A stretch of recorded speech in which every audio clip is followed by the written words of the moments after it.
Section 1.7 is transformations. We're going to look at the general form of a squaring function, which is this equation in blue. The vertex represents our center h and k in that formula, and when a is positive, the graph opens up. When a is negative, the graph opens down. So first of all, we're going to come to this and graph our vertex, name our vertex, which is -2 up 3.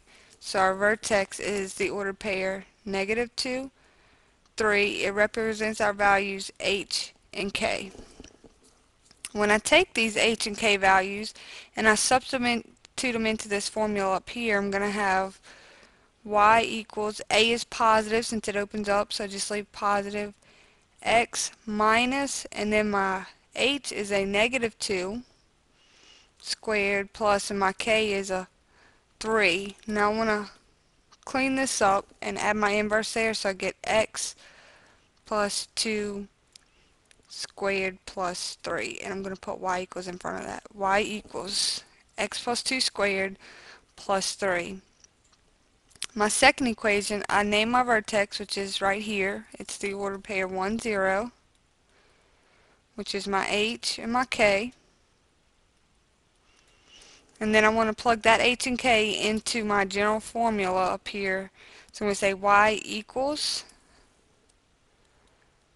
a is positive, so I get x minus 1 squared plus my k is 0, so just y equals x minus 1 squared is the answer to that equation.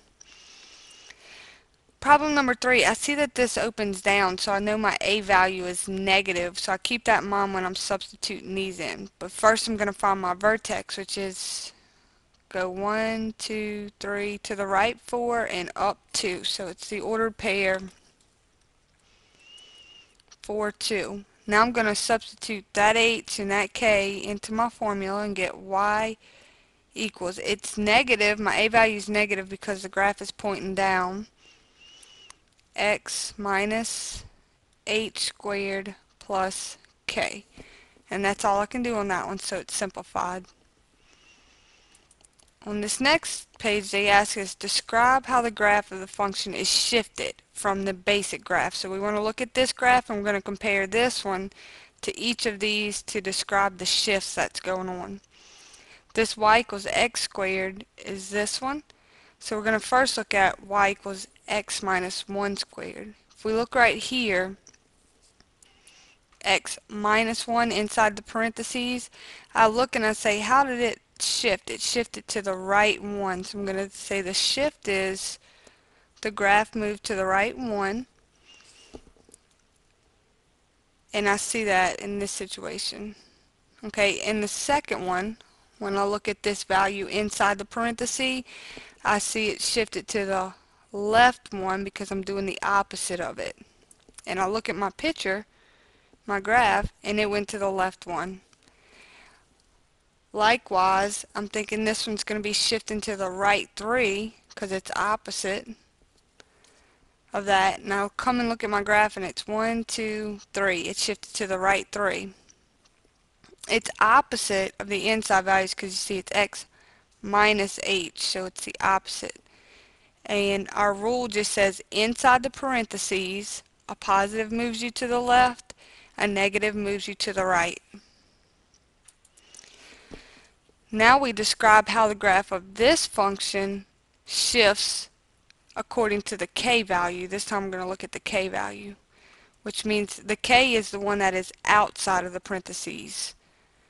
I look over here and I'm going to say my k value is that, -1, and I looked and I see that my graph went down 1. My k value is +3, so I looked and it goes up 3. It shifts up 3. Look at my k value here and it's -2.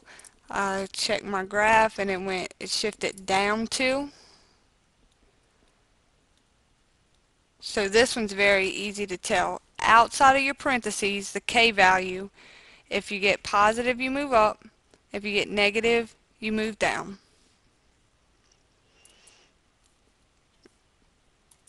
Okay, in these first two graphs, we're going to just mostly focus on our A value in our formula.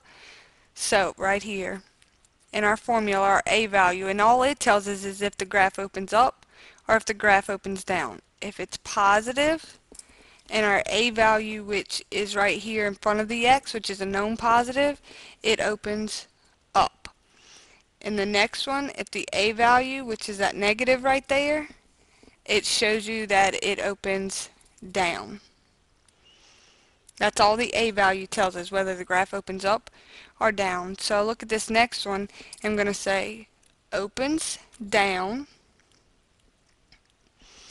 And now I'll look at my H value and I do opposite, so that's going to go right 3.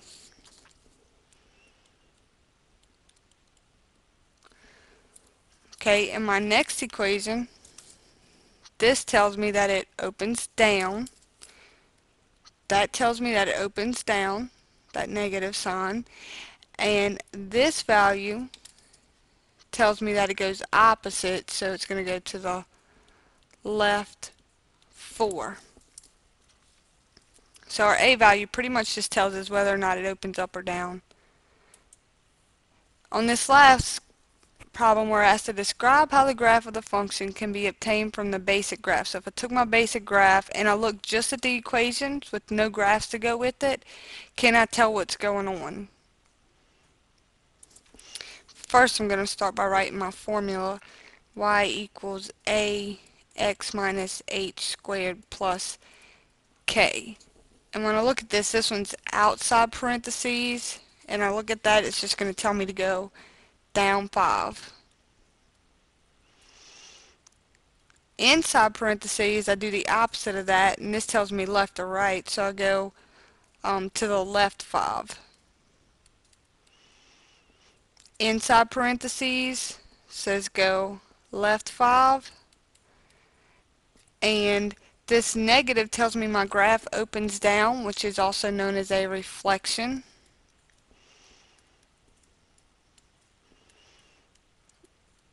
Opens down. That's what my A value tells me.